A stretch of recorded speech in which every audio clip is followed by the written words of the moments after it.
Brought to you by Agilus Diagnostics. Health test की बात आती है तो मैं भरोसा करता हूँ India largest diagnostics company Agilus diagnostics. खुद को टेस्ट करते रहो।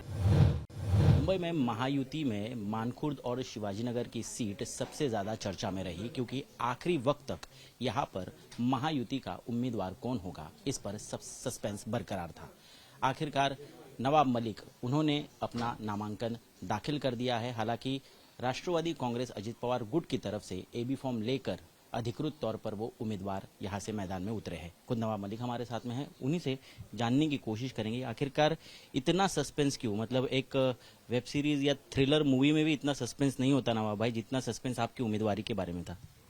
देखिए, मैं तो 4 महीने पहले मैंने ऐलान किया था कि मैं ये विधानसभा चुनाव लड़ूंगा मानखुर्द शिवाजी नगर से, क्योंकि यहाँ की जनता चाहती थी कि मैं यहाँ से चुनाव लड़ूं। और 90,000 के डेफिसिट वाला ये लोकसभा में विधानसभा क्षेत्र है। कोई वहाँ पे चुनाव लड़ने के तैयार नहीं। गठबंधन में पार्टी ने हमारी पार्टी को छोड़ दिया, लेकिन मेरे नाम को लेके विरोध लोगों का, बीजेपी का भी विरोध है, शिवसेना का विरोध है, और शिवसेना ने भी अपना उम्मीदवार खड़ा कर दिया। तो यहाँ तो गठबंधन है नहीं। एनसीपी अलग चुनाव लड़ रही है, शिवसेना बीजेपी अलग चुनाव लड़ रही है। हमारी बेटी के सामने भी बीजेपी के जो विधानसभा के उनके अध्यक्ष हैं, पूर्व नगर सेवक हैं, उन्होंने भी रिबेलियन कैंडिडेट की हैसियत से भर दिया। ठीक है, हमारा चुनाव लड़ने का दोनों विधानसभा से तय है। कुछ दल हमारे खिलाफ हैं, कुछ दल सीधे चुनाव में अपना उम्मीदवार उन्होंने लड़ाने का फैसला किया। तो मुझे लगता है वैचारिक रूप से हमारी लड़ाई तो कभी ख़त्म ही नहीं हुई। हम धर्मनिरपेक्ष समाजवादी लोकतांत्रिक व्यवस्था में विश्वास करने वाले लोग हैं, और दादा ने भी कहा कि पॉलिटिकल एडजस्टमेंट है। हम साहू फुले अम्बेडकर के विचारधारा के मानने वाले लोग हैं। अब लोगों का मुझे विरोध है, लोग मेरे खिलाफ कैंडिडेट खड़ा कर रहे हैं, तो उनकी मर्जी है, लेकिन जनता के समर्थन से हम दोनों सीटें जीतेंगे। लेकिन ऐसी क्या बात है कि अब बीजेपी को इतनी एलर्जी है नवाब मलिक से। हालांकि हर पार्टी का मुखिया अपना कैंडिडेट तय कर सकता है, बीजेपी तो कोई पूछती नहीं है अजीत पवार जी से आके कि हमारा कैंडिडेट कौन होना चाहिए। तो वो दूसरों के कैंडिडेट डिक्टेट क्यों करना चाह रहे हैं? मुझे पता नहीं वो क्यों ऐसा कर रहे हैं। अब पूरा देश जानता है कि मुझ पर क्यों इस तरह से लोगों की नाराजगी है। लेकिन मैं जो भी है, मैं अजीत पवार का आभारी हूं कि सारे विरोध के बावजूद उन्होंने मुझे उम्मीदवार बनाया। क्या कभी भी ऐसा इल्म या ऐसा लगता है आपको कि इतनी सारी चीजें करनी पड़ी, शरद पवार के साथ अगर मैं खड़ा होता और तुतारी ये चिन्ह लेकर यहाँ से लड़ता तो ज्यादा आसान होता रास्ता? देखिए, आसान राजनीति हो तो फिर राजनीति क्या है। हमारा पहचान ही धारा के विरोध में लड़ने से राजनीति चली। चाहे 96 में पहली बार जीता या पिछली बार 2019 में जीता, जो धारा बहती है उसके विरोध में ही हमने हमेशा अपना चुनाव निकाला है। यहाँ तक और सबका सवाल है, महाविकास आघाड़ी के नेताओं का सवाल है, उनसे मेरे संबंध तो अच्छे हैं, लेकिन दादा मेरे संकट के समय में जिस तरह से मेरे परिवार के साथ मेरे साथ खड़े रहे, तो हमारा कहीं ना कहीं इनर कॉन्शियस ये नहीं गवारा करता कि जो व्यक्ति आपके साथ खड़ा रहा उसको आप छोड़ दें। हम उनके साथ खड़े हैं, लोग हमारे साथ हैं। दादा ने हमें अपना विश्वास प्रदान किया, इसलिए हम उनके आभारी हैं। हम देख रहे हैं कि एकनाथ शिंदे की शिवसेना गुट से भी उम्मीदवार उतारा गया है। इससे वोट विभाजन होगा, कहीं ना कहीं नुकसान होगा महायुति को, ऐसा नहीं लगता आपको? मेरे विधानसभा में कोई भी युति महायुति नहीं है। शिवसेना बीजेपी अलग तरीके से चल रही है, मैं अलग तरीके से चल रहा हूँ।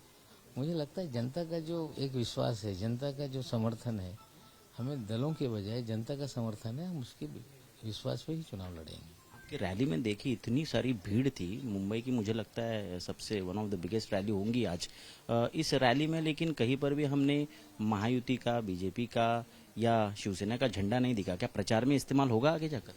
बिल्कुल नहीं। जब उनका उम्मीदवार मेरे खिलाफ लड़ रहा है तो मैं क्यों उनका झंडा उठाऊंगा। हम राष्ट्रवादी का झंडा उठाएंगे, शिवाजी महाराज का पताका लेंगे, बाबा साहेब अम्बेडकर का नीला झंडा उठाएंगे, लेकिन किसी दल का झंडा नहीं लेंगे। क्या लगता नहीं है कि इतनी कश्मकश है और इतना बड़ा संभ्रम है, लोगों को तय करने में भी बहुत मुश्किलें होंगी कि आप महायुति के कैंडिडेट है, आप राष्ट्रवादी कांग्रेस अजित पवार गुट के कैंडिडेट है या निर्दलीय है, सामने जो आपके प्रत्याशी है अबू आजमी, वो भी कई बार चुनकर आए यहाँ पर। घड़ी निशान ये एनसीपी का है। आज तक मैं घड़ी निशान पे चुनाव लड़ता रहा।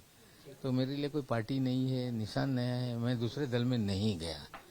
सवाल जनता का है, तो इसी विधानसभा से मानपुर से घड़ी के निशान पे हमने एक बार एमपी भी बनवाया था। तो मुझे लगता है कि जनता हमारे साथ है।